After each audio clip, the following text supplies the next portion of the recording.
Night before. Yes. Sorry about that. Let's try this one.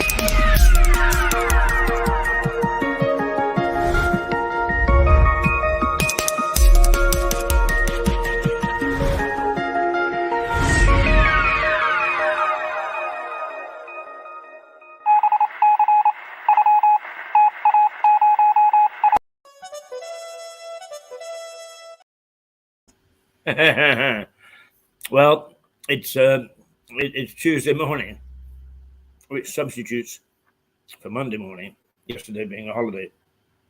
And I have to say, not one of the most spectacular holidays for me. I caught a cold on Saturday, had to go to bed, and stayed there until literally this morning when I hauled myself out and back here. Not still feeling 100%, but what the heck? Somebody's got to do the job, haven't they? So here I am. And if I sneeze a little here and there, please forgive me. I think I'm going to try that again, if you don't mind, just to make sure it all works.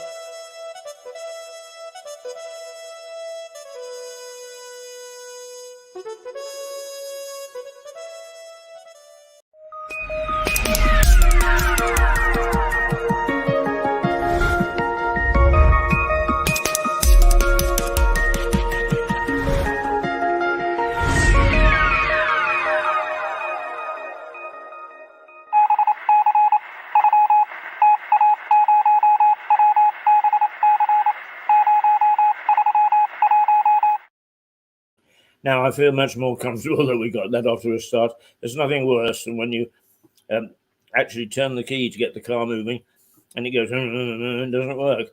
And that's similar to what happened this morning with some of these things that go. So there we are. And what that heralded was Mirador Television, broadcasting from the White Hart Hotel in Lewes, in East Sussex, with me, Keith Hayes, sitting gazing at the camera at you, and you having to gaze back. No, you don't have to. You can always switch. But hopefully that you'll stay with us for the next half hour when we just bring the news headlines to you as they are occurring today. And today is actually Tuesday, the 2nd of May, 2023. 2023. And what a week this is going to be, because we have at the end of it a coronation, in the middle of it, well, towards the fag end of it, an election,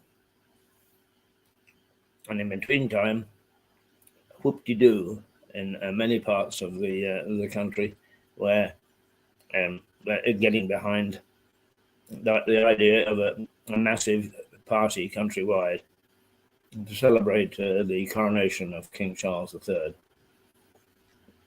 And did many of us ever think we would see this day? I suppose we didn't really. We assumed that the Queen was in good health, that she would go on to see her majority and be one. Well, she would have been the first monarch to have done so. However, it wasn't to be. We've had a change of regime. And the headline in the eye is, no, it's not. I've got things pinging all over the place. I have no idea what's going on here. Let's see, in case it's important. When you get back into harness,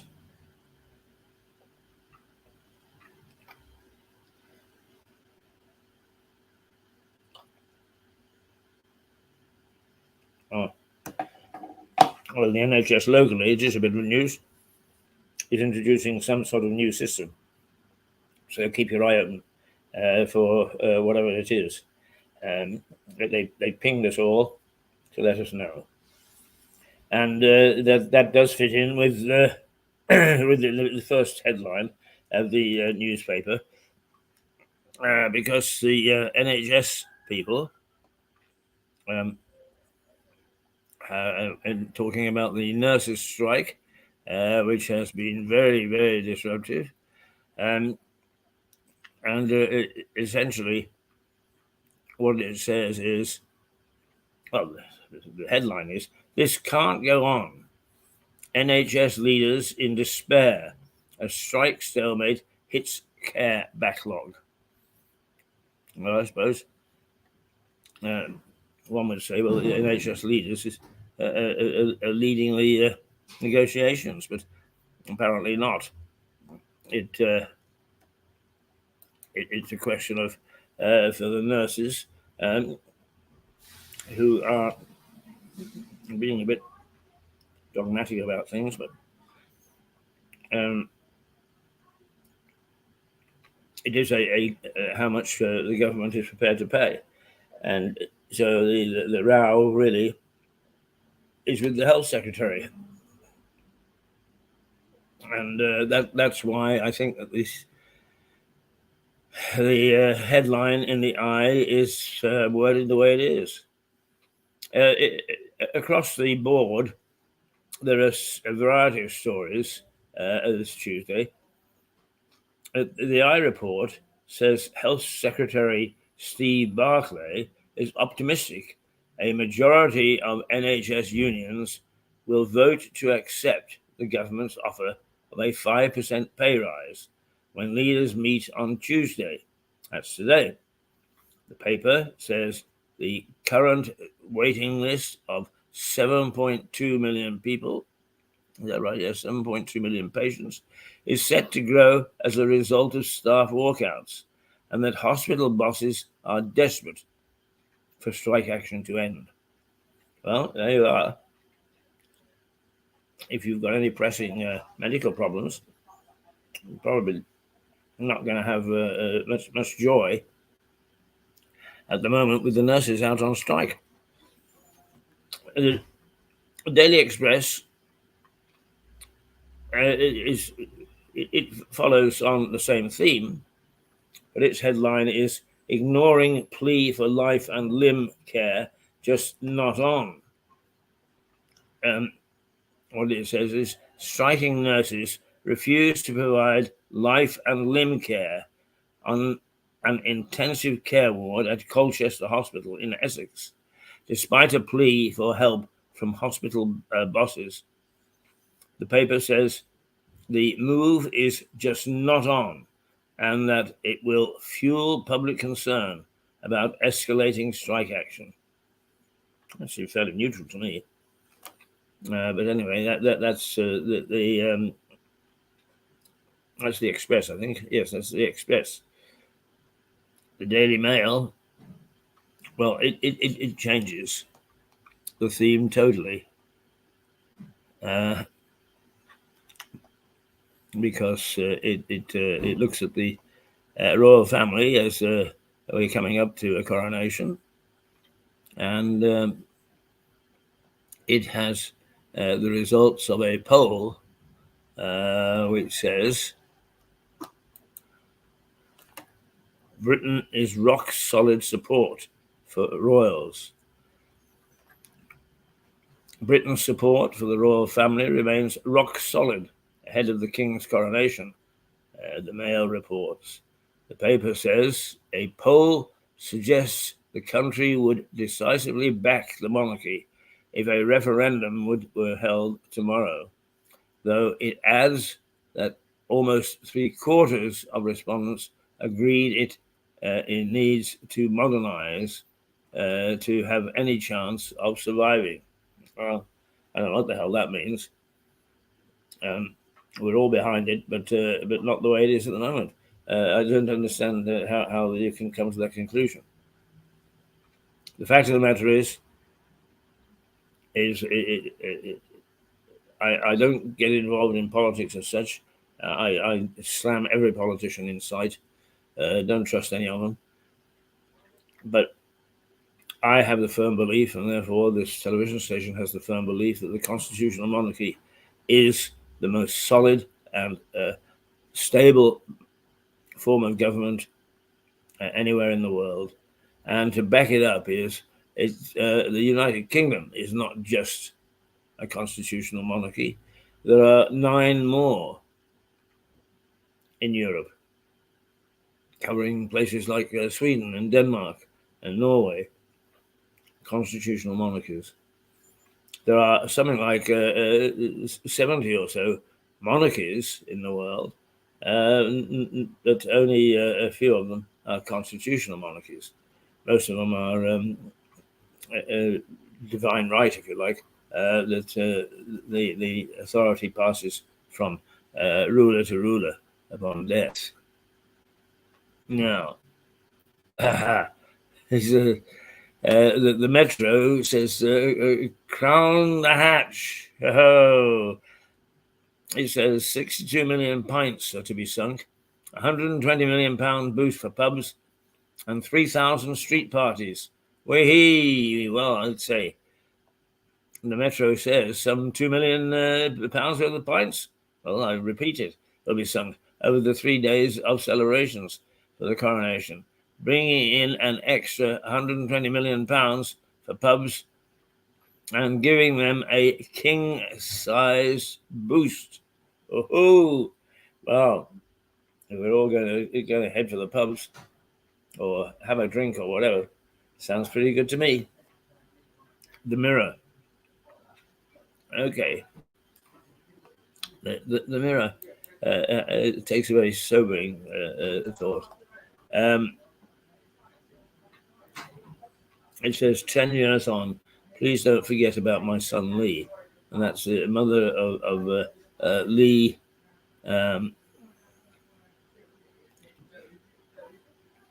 Now, what was his surname?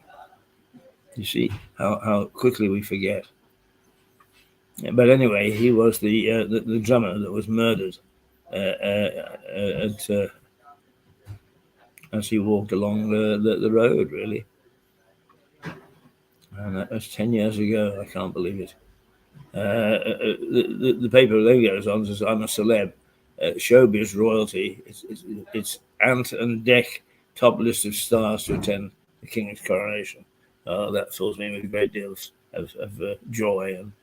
And I suppose he can invite who he wants. And it's better than the stayed lists that normally get invited to these things. But I must confess, this move towards celebrity in government is disturbing. Because it gives a lot of these people the belief that they can then make political statements when in fact they have no background in making a sensible assessment of what's happening at all. Is they just use the power of their ability to get to people. So do I approve of that? What the hell? Enjoy yourself, Ant and Dec. But I personally, I'm not anti you, but I'm not a great fan. I think you're a nice couple of guys. Right, okay. Is the Times a call for top civil servants to go amid worst crisis? Okay. Now we've got a real problem with our civil service, apparently. The Times reports that historian Sir Anthony Seldon, who has written studies of every Prime Minister since John Major, has called for Simon Case, the UK's most senior civil servant, to resign from his post. Speaking to the paper, Sir Anthony said the civil service had never been weaker, more demoralised, or less powerfully led than it is today under this leader. Now, the civil service is a known meddler in politics. Can't keep its fingers out of it. But nonetheless, it does perform a very important and vital role. So the fact that its leadership has come into question makes its abilities and competence and indeed suitability for today's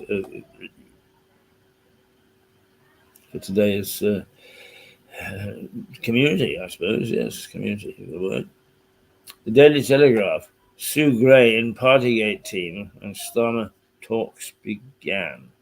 Right, now what this story is all about is that Sue Gray led the what I call the iced cake and half bottle of champagne inquiry into whether Boris had actually been a naughty boy or not. But it turns out that she was negotiating with Starmer for a job with Labour, which calls her integrity into question and her impartiality. And so the Telegraph is quite right to point this out. And she will have some explaining to do, I suspect, because when the 650 useless people in Westminster are let loose, they really go after things in great glee that they've got something to rip apart. A report is set to say that Sue Gray, the civil servant who led the investigation into the Partygate scandal, held talks with Labour leader Sir Keir Starmer about becoming his chief of staff, while still working for a team that was advising a separate Commons inquiry into the saga. Miss Gray's report was published in May of last year, but the Telegraph says she was still working with the Cabinet Office's propriety and ethics team, which advised an ongoing inquiry by the Commons Privileges Committee until news of her talks with Labour emerged in March. A Labour source tells the paper Miss Gray had no role in PETS. PETS is the Partygate scandal, while she was in contact with Sir Keir. Yes, of course not. Let's not talk about the most important thing that I would have as your chief of staff, Sir Keir. All right. Okay. The Home Office looking for ways to handle the asylum crisis, as if we don't have enough crises all the way around, says the Guardian says the Home Office is to acquire a fleet of ships to house asylum seekers. I don't think that this is particularly new, but it went off the boil for a while, and now it seems to be coming back.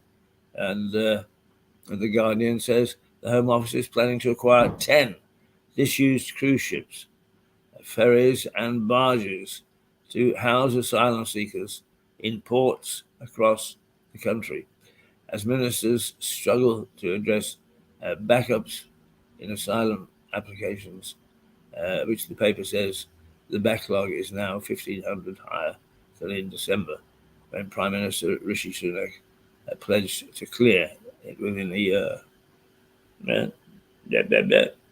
Right. Okay. The Sun. Brits say no to woke. Well, they're in line with me. This woke stuff has gone far enough.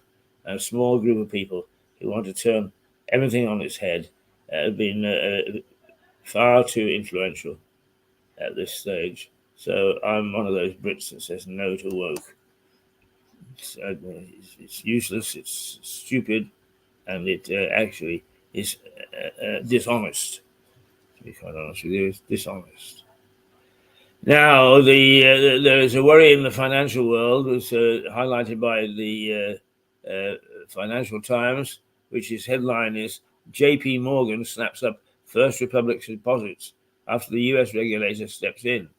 And what the overall feel is that there is a banking crisis in the States, is that the banking sector is losing confidence, and therefore investors. And as it's the biggest economy in the world, that is worrying because it will have a backlash on us.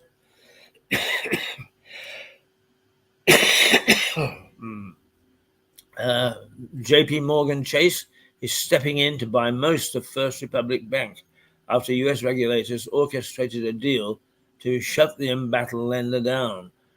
The paper quotes the US Treasury Department saying it was encouraged that First Republic's depositors had been protected under the deal, though it adds that the bank's shareholders have been wiped out. Oh, dear. They'll try getting shareholders after you do that to them. Yeah. Okay. And we can never, ever ignore the star. We can never ignore the star. It's always got wonderful stories. The star says that Sir David Attenborough has been lined up to talk to the aliens. It says E.T. phone Dave. Give National Treasure Galactic Federation job. The Star says that David Attenborough has been lined up to represent humans in talks with aliens. The paper says the naturalist has been everywhere else, so why not Earth? Why not? Right. Well, now that's there we go. What would we do without the star? Now, what is the time? It's 8:52. What we should do is we should just try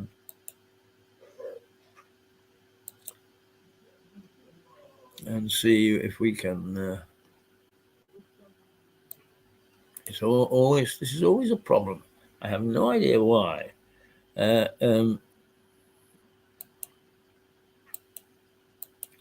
Why we should have this problem. Well, we really do have a problem now because the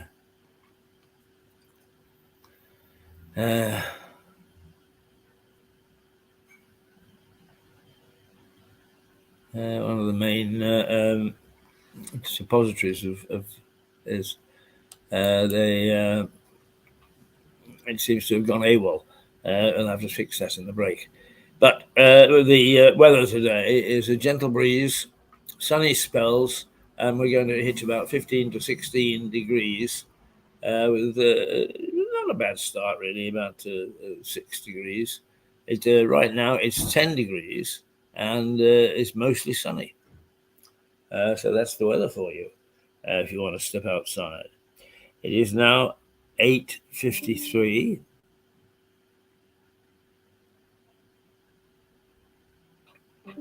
And Tom Paine Post is just coming up, one of my posts, pushing a concert in Guildford.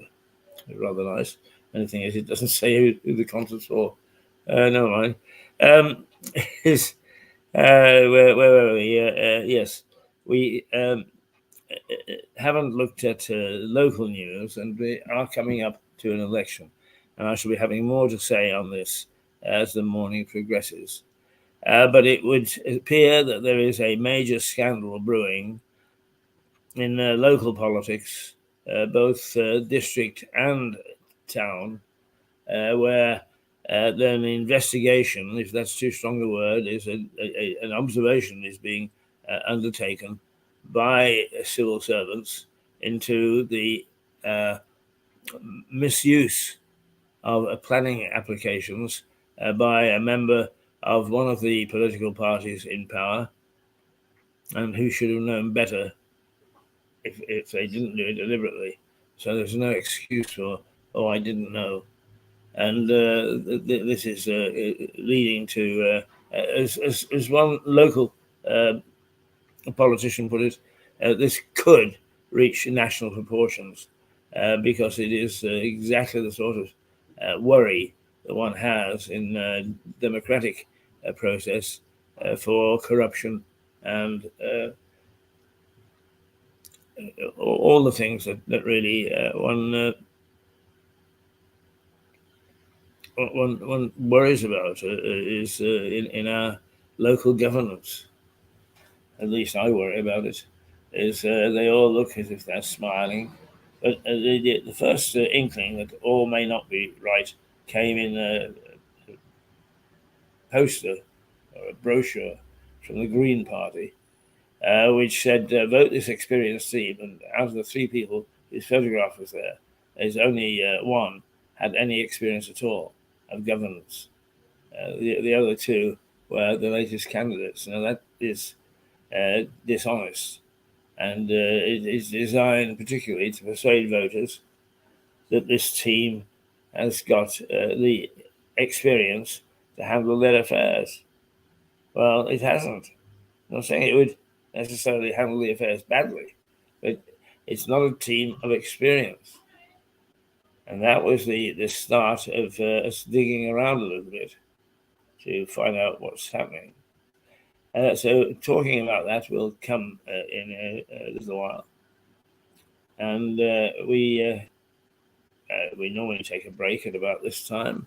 It's 8:56. It's 8:57, in fact. 3 minutes to 9 o'clock. Time for you to get up, if you're not already up. Time for you to have your Wheaties, whatever you have, toast. It's interesting that looking back, prior to the old coronation, I mean the previous coronation, the one that we all talk about as the coronation, the Queen's coronation, is that the main meal of the day was breakfast. There was always a big breakfast, and then followed by a smaller lunch, and even smaller dinner, which was known as tea, for very, very good reasons. So the change in the way that we eat over 50 years, 70 years, has become most noticeable. Of all the things that have changed is we don't now stuff ourselves with bacon and eggs and black pudding and so on at breakfast time. We are rather more delicate with coffee and croissant. That's the way it is on the return. If I seem less than buoyant this morning, I hope you'll forgive me. But I have, I still am suffering the third day of 3 days of cold. And it makes you very listless, and it makes you wonder why you're getting excited about some of these things. But it's too important a week in government and governance terms for us to ignore. So those people who aren't going away for a week, make sure that you're right. All the things that, like eyes and ears and you name it, is geared to the fact that we have got a new king, and that in getting a new king is we will have a new regime. And that regime is, for most of it, wasn't bad. But towards the end, the breakdown of our society, the breakdown of our economy, so there are lots of people in a mean and miserable situation today, became more and more likely. It's 8:59. I don't have to rant and rave anymore for another 30 minutes. So let's see if I can get the things right this time. Let's say toodle pip until 8:30. We'll be back with some more stuff at 8:30. So toodle pip, and what the heck? Hey,